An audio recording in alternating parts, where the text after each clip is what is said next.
y hemos escuchado muchas historias tuyas, pero no tanto tu propia historia. Bien. Entonces, nos gustaría saber de tu origen, por ejemplo, sabemos que sos de Montevideo, pero no sé si naciste en Montevideo, en qué barrio te criaste. Bueno, pues sí, confieso que soy irremediablemente montevideano. Nací en Jacinto Veras, como dice el poema del poeta de mi barrio, Liber Falco, aquel poema maravilloso que creo que fue la primera poesía que aprendí en toda mi vida, que decía: yo nací en Jacinto Vera, ranchos de lata por fuera y por adentro madera. Y cuando nací en ese barrio todavía conservaba mucho de eso, todavía. De bar. Me encanta verlo ahora, digamos, con relativamente pocos cambios para la cantidad de tiempo que pasó. Pero sí, viví ahí un buen tiempo durante mi niñez. Desafortunadamente quedé solo muy temprano, a los 11, 12 años ya andaba loqueando por ahí, con lo cual me tuve que conseguir un empleo porque era demasiado cobarde para robar. Entonces me tuve que conseguir un trabajito de mandadero en una farmacia, y bueno, y ese fue el principio de mi camino en el campo de trabajo, y bueno, todavía estoy aquí, ¿no? Wow. Pero en tu familia, tus padres, tenés hermanos. Pues sí, tengo un hermano mayor que se tuvo que ir al exilio al principio de la dictadura militar. Mis padres fallecieron ambos, mi madre por aquella época. Mi padre era, mira vos, cuando yo era gurí chico, mi padre en realidad vivía en Las Canas, allá al norte de Rocha, porque trabajaba, era medio encargado en una granja, no demasiado lejos, 30, 40 kilómetros de Las Canas. Y yo iba una vez al año a visitarlo. Me quedaba algunos días ya con el viejo. Y si les cuento esta anécdota en particular es porque está en el origen de todo lo que me pasó después, digamos. Mi pasión secreta en aquellas visitas a mi viejo era colarme en las ruedas de los peones de noche cuando volvían del laburo y se armaban un mate, y pues mate de mano en mano y fueguito por medio. Se contaban unas historias que a mí me ponían en un estado de nervio especial, digamos, que curiosamente me gustaba, era como un miedo lindo, digamos, una mezcla de fascinación y miedo al mismo tiempo, ¿no? Y creo que me pasé el resto de mi vida primero formándome para entender este sentimiento peculiar que no tenía en ningún otro lado, y después para tratar de alentar, digamos, para que ese mismo miedo lindo, esa misma fascinación y todo eso que aquella gente que nunca pudo pisar un salón de clase me enseñó, bueno, poder transmitirlo a través de historias a toda la gente que esté a mi alcance. ¡Qué hermoso!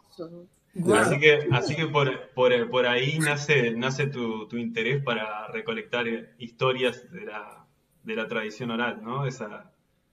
Claro, en realidad podría aburrirles con trayectorias académicas, investigaciones y qué sé yo, pero el verdadero origen acá entre amigos, el verdadero origen es ese, ya desde la niñez.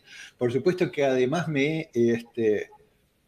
en aquellos fogones aprendí muchísimas cosas, no solo aprendí historias y aprendí este sentimiento del que les hablo, aprendí también a ser un poco menos citadino arrogante, digamos, ¿no? Porque somos un poco, ¿no? Todavía hasta el día de hoy, pleno siglo XXI, y quizás más todavía ahora, pensamos en la gente de la campaña, en los peones, en las familias rurales, como personas ignorantes, supersticiosas, porque, bueno, no tienen un celular 4G o no saben Windows, digamos. Y yo aprendí tantas cosas con aquella gente que jamás se hubiera encontrado en los libros, que me volví, creo que ellos me ayudaron a volverme más humilde, digamos, ¿no? Y eso es lo que me permite, de alguna manera, haber pasado toda mi vida con un pie en el mundo de lo académico y otro pie en el mundo de lo popular, digamos. Claro. Y establecer una especie de puente entre estos dos universos de conocimiento que todavía respeto muchísimo. De hecho, ellos me obligaron a ser un poco más humilde porque en realidad me tomaban bastante el pelo. Yo venía de la ciudad y tenía, no sé, 10, 11, 12 años, 13, ¿entendés? Entonces me ponían una escopeta en la mano, que por supuesto no tenía cartuchos, ¿no? Una escopeta enorme, más grande que yo, Claro. y me sacaban, digamos, a cazar carpinchos. Entonces me metían en el monte, por ejemplo, y me decían que mirara la copa de los árboles, porque en cualquier momento me saltaba un carpincho encima. Yo no tenía la menor idea de cómo era carpincho. Verdaderamente me creía que los carpinchos vivían en los árboles, entonces la gente se mataba la risa, por supuesto. Ahí cuando me di cuenta de que solo entre todos sabemos todo, como decía un anciano, un anciano del pueblo Huichol, digamos, que me influyó muchísimo cuando estuve por allá. Y solo entre todos sabemos todo. Es decir, la gente de la campaña tiene sus propios saberes, digamos, y uno debería respetarlos antes de que los perdamos del todo. Claro. Tal cual. Un poco más avanzado en la historia, ¿cuáles fueron tus primeros trabajos, ¿no? Porque a mí me llamaba la atención esa transición entre que sos psicólogo y después de psicólogo empezás a ser narrador, escritor. ¿Cómo se empiezan a conjugar esos mundos? ¿Cómo se fue esa transición? ¿O no fue el inicio, capaz que ya tenías ese interés y... Bueno, ese interés ya te digo que viene desde la niñez, prácticamente desde la adolescencia medio temprana, pero yo creo que las primeras oportunidades me empezaron a llegar en la juventud, digamos, cuando tuve una oportunidad increíble a partir de yo vendía revistas en los ómnibus, por ejemplo, por aquel tiempo. Estaba terminando mi primera carrera, que fue la de psicólogo. Estamos hablando del año 80 y poco. Y tuve la increíble oportunidad de hacer un curso de introducción a la comunicación social, de la mano ni más ni menos que de Mario Kaplun, una de las celebridades latinoamericanas en ese campo por aquel tiempo. Y eso dio vuelta patas para arriba casi toda mi vida, digamos. Mi forma de militancia, miramos entre comillas, por aquellos tiempos, de resistencia de alguna manera, o de por lo menos de travesura social, en esos tiempos durísimos de silencios impuestos, era el teatro. Hacía teatro en la calle, en los locales de barrio, con una barra de gente. Formaba parte de un movimiento que se llamaba Teatro Barrial y que hicimos, no sé, cientos, miles de funciones por allí, manteniendo a la gente viva, mirando, juntándose cuando estaba prohibido. Y bueno, fue una experiencia fuerte porque, no sé, más de una vez en tiempo de dictadura tuvimos que salir, no sé, vestidos de mosqueteros por la ventana de un club y subirnos al ómnibus y venirnos al centro de apuro porque llegaba la policía, por ejemplo. Pero bueno, aquel curso con Mario Kaplun y con Nana Hills y con algunas de las grandes celebridades de la comunicación en aquel tiempo, que abrieron puertas completamente nuevas para entonces, me transformó un poco la cabeza, ¿no? Cierto tiempo después, bueno, terminé la carrera de psicólogo, en poco tiempo pude entrar en una ONG, en una pequeña institución que trabajaba en los barrios y en sindicatos y en apoyo a las organizaciones sociales en aquellos momentos de transición. Y eso me dio la oportunidad de empezar a hurgar un poco en eso de lo que nadie parecía hablar demasiado. Es decir, yo tenía empecé a formarme en el campo de la educación popular, una corriente muy cercana a al fundamento teórico de la comunicación que había aprendido poco tiempo antes. Y se hablaba muchísimo de los saberes populares, pero no encontraba en ningún libro, ni siquiera de Paulo Freire o de la educación popular en general, nada que me hablara verdaderamente de qué saberes eran eso, de qué conocimiento. Y yo traía aquel registro de los fogones de campaña de mi juventud temprana, así que me puse a investigar sobre cuáles son esos saberes, digamos, y qué es lo que verdaderamente en el campo del conocimiento puede aportar la gente que no escribe libros, la gente que no es profesor, ni tiene una profesión, digamos, y sin embargo tiene conocimientos verdaderamente esenciales cada vez más que puedo empezar a indagar. Hasta que descubrí que estos conocimientos populares tienen ciertas formas de transformarse en memoria que va más allá de las generaciones, es decir, que pueden trascender a la muerte y pasar a la generación siguiente, digamos, y seguir enriqueciéndose y volver a pasar a la generación siguiente. Y eso se hace la mayoría de las veces, no solamente pero la mayoría de las veces en forma de historias. Claro.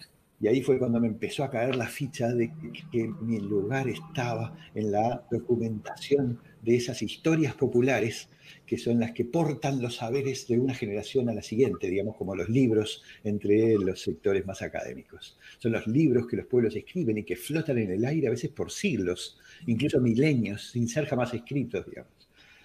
Y eso me pareció ya una dinámica absolutamente fascinante y decidí de alguna manera dedicarle mi vida.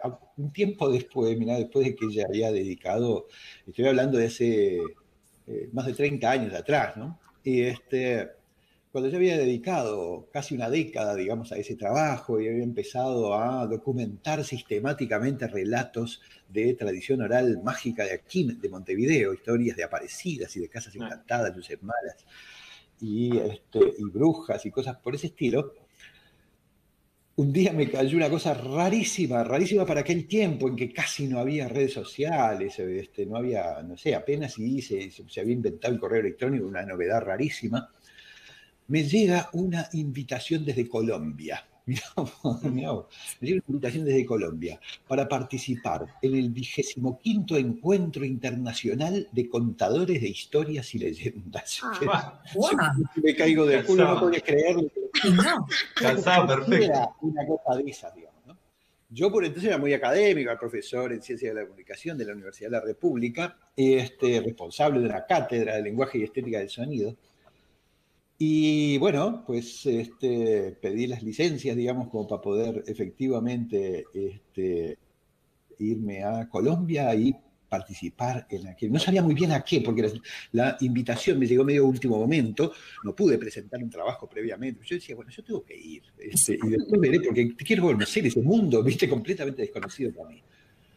Y bueno, preparé por las dudas, digamos, manoteé 2 o 3 conferencias que ya había estado haciendo sobre estos temas y esas cosas, digamos, por las dudas, por si me tocaba actuar, digamos, no me agarrara mal parado.